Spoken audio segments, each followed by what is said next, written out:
नमस्कार। अयोध्या दर्पण में आपका स्वागत है। एक समय हुआ करता था कि प्राइमरी की नौकरी बहुत मौज की नौकरी मानी जाती थी और लोग कहते हैं कि प्राइमरी का मास्टर बन जाइए तो आनंद ही आनंद है। लेकिन समय बदल गया। आज पता नहीं क्या बात हुई कि जब से ये सरकार बनी है प्राइमरी के मास्टरों का जीना इसने हराम कर दिया है, उनकी जीवन को एकदम नरकतम बना दिया है। आखिर क्या कारण है कि प्राइमरी के मास्टर ही सरकार में टारगेट किए जा रहे हैं? अन्य विभाग भी हैं। एक 4th क्लास के एम्प्लॉई का जो काम होता है वही काम इस समय प्राइमरी के मास्टरों को सौंपा जा रहा है। प्राइमरी स्कूल हों, चाहे प्राइमरी का टीचर हों, चाहे प्राइमरी स्कूल की नौकरियां हों, सब इस समय सरकार के निशाने पे हैं। आखिर क्यों? यही फार्मूला दूसरे विभागों पर आखिर क्यों नहीं लागू किया जाता है? सवाल ये उठ खड़ा हुआ है। शिक्षा के अधिकार की पूरी तरह से धज्जियां उड़ाई जा रही हैं। अधिक से अधिक स्कूलों में जहां एडमिशन कराने के लिए प्रेरित करना चाहिए, वहीं पर स्कूलों को मर्ज किया जा रहा है। जिन स्कूलों में 50 की छात्र संख्या है उन स्कूलों को मर्ज किया जा रहा है। इस तरह के 27,000 स्कूल ऐसे हैं प्रदेश में जिनके ऊपर तलवार लटक रही है। 1,000 विद्यालयों को लगभग बंद कर दिया गया है। आज प्राइमरी के स्कूलों की हालत देख लिए। जहाँ जहाँ पर ये शिक्षक हमारी नौकरी करते हैं, न सड़क है, न नेटवर्क है, पहुँचने के लिए कोई साधन ही नहीं है। इंफ्रास्ट्रक्चर तो इतना घटिया है, कुछ कहा ही नहीं जा सकता। डिजिटल हाजिरी के लिए मजबूर किया जाता है। हालांकि शिक्षकों को आंदोलन हुआ, पेमेंट को वापस लेना पड़ा। सरकार को लगता था कि शिक्षक पढ़ाते ही नहीं, ये समय से स्कूल जाते ही नहीं।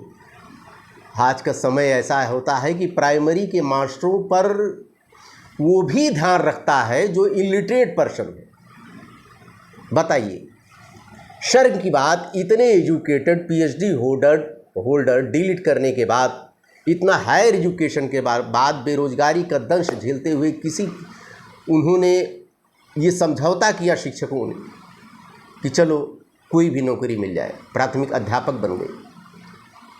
लेकिन जो उनका IQ लेवल है उस हिसाब से अधिकारी ऐसे रखे गए हैं, उनको सुपरविजन करने वाले ऐसे रखे गए हैं कि उनके मद में आत्मग्लानि न हो जाए तो फिर क्या हो। यही कारण है कि आज प्राथमिक जो टीचर हैं उनमें हेल्थ इशू ज़्यादा आ रहा है, फ्रस्ट्रेट ज़्यादा हो गए हैं।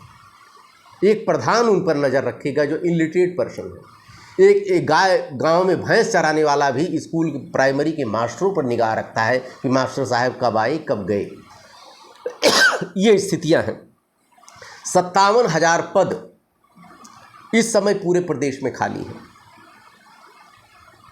मास्टरों की भर्ती हो नहीं रही है। DLED करने के बाद बच्चे घूम रहे हैं। लाखों लाख की संख्या में DLED विद्यार्थी इस समय DLED करने के बाद टहल रहे हैं। उनको टिकट तो दे दिया गया, लेकिन ट्रेन कब आएगी इसका कोई अता पता नहीं। जब से सरकारें बनी है 2018 के बाद से कोई भी भर्ती नहीं हुई।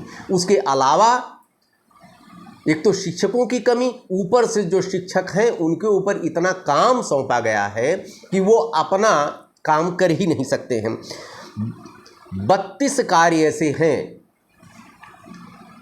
जो पढ़ाई के अलावा शिक्षकों से कराए जा रहे हैं।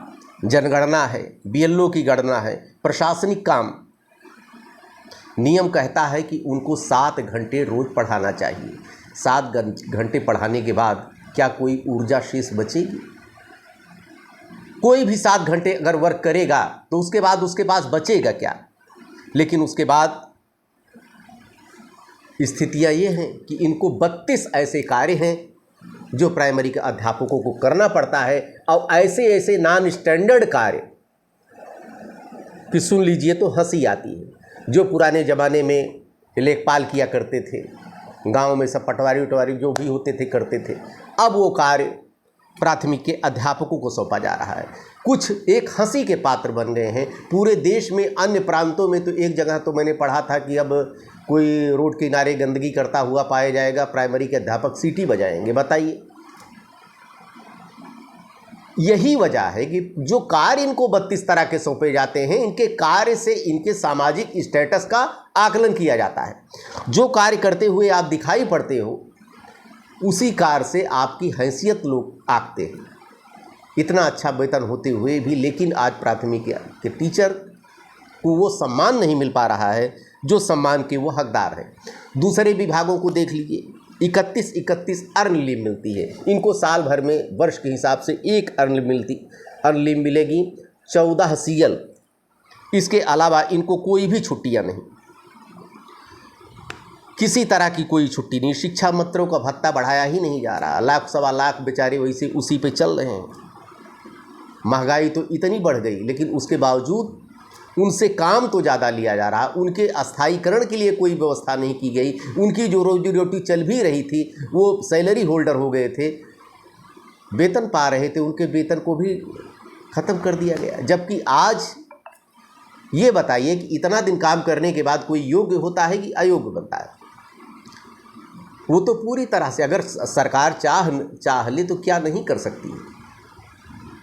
पता नहीं कितने शिक्षा विभाग में तदर्थ अध्यापकों का विनियमितीकरण कर दिया। आपके यहाँ पद रिक्त हैं, लेकिन उसके बावजूद केवल टारगेट आपको करना है। 8 जुलाई से जो स्कूल मर्ज किए जा रहे हैं, इनको लेकर बिगुल फूंक दिया है प्राथमिक शिक्षक संघ ने। 8 जुलाई से 5 दिनों तक अनवरत धरना प्रदर्शन चलेगा। अब सरकार को घुटनों टेकना ही पड़ेगा प्राथमिक शिक्षकों के सामने। बताइए, हमारे यहाँ कितने रसोइया बेरोजगार हो गए। 1000 जो बंद हो जाने से विद्यालय, कितने रसोइया की स्थिति खराब गई। वो बेचारे स्टूडेंट जो छात्र, वो कहाँ किए जाएंगे? अब कितनी दूर दूर पर उनको मर्ज किया जा रहा है। अभिभावकों में इसको लेकर एक रोष व्याप्त हुआ है। 150 से छात्र संख्या जहां कम है, या प्राथमिक में 150 से छात्र संख्या कम प्राथमिक और 100 से कम उच्च प्राथमिक विद्यालय में हेड मास्टरों का पद ही अब समाप्त कर दिया गया है। अब हेड मास्टर वो नहीं बनेंगे, केवल पढ़ाएं अपना। 27,000 स्कूलों को पाबंदी का तो खतरा बता ही रहे हैं।